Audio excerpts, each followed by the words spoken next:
everybody's exercise schedules, workouts, lifestyle is different, right? Yep. Not everybody is a 2 hour marathon runner. Some of us are 5 and 6 hour marathon runners, and some of us just like to watch it on TV. So that being said, is I do believe this is going to sound idiotic, but I like to first start out with themes before we get to specifics. So a theme I like to is, you know, eat for what you're going to do, Yep. Makes sense. not always for what you have done. So what I mean by that is the whole job of post-training, post-workout nutrition is eating to recover. And I add on that, we eat to recover and we eat to prepare for our next training session. Because if you are not recovered and prepared for your next training session, you will not have the adequate energy or even minute nutritional status to be 110% effective in that next workout. Yep. So you want to recover on a physical level and on a mental level. So here's where I'll give you some examples. Some people, when they feel sore, do they stay away from a gym or a workout because they're feeling sore? Or do they just say, I'm sore, it'll go away, I'll feel better in a few minutes?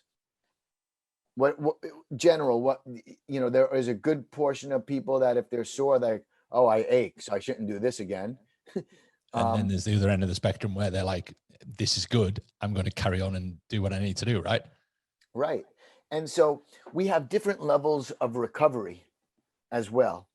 We have recovery that we can see on a cellular level, meaning I take a blood sample or a muscle biopsy and I could see regeneration of ATP. I could see reduction of creatine kinase, biomarkers of damage and other things of stress. But then you also have perception. How does a person feel? Physically, you could be 100%, but mentally, if you're not mentally recovered because your nervous system was overtaxed and you still haven't got enough rest and your resting heart rate is not where it needs to be, then you're going to remain overstressed, overtrained, and never recovered. So my whole goal when I do nutrition with athletes is, eat to recover and to prepare.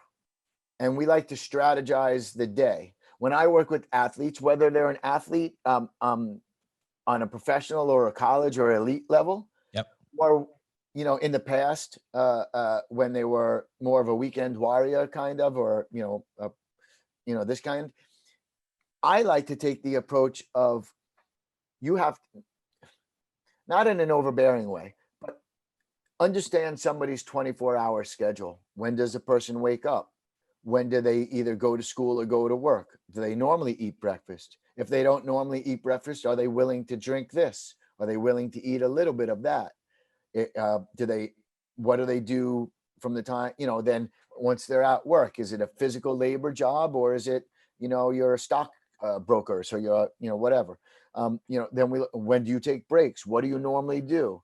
So I like to learn everybody's schedule from the time they wake up to the time they sleep, from meals per day, typical times of those meals, or workouts. A lot of the athletes I work with have either 2 or 3 training sessions per day if they're in fight camp or sport camp.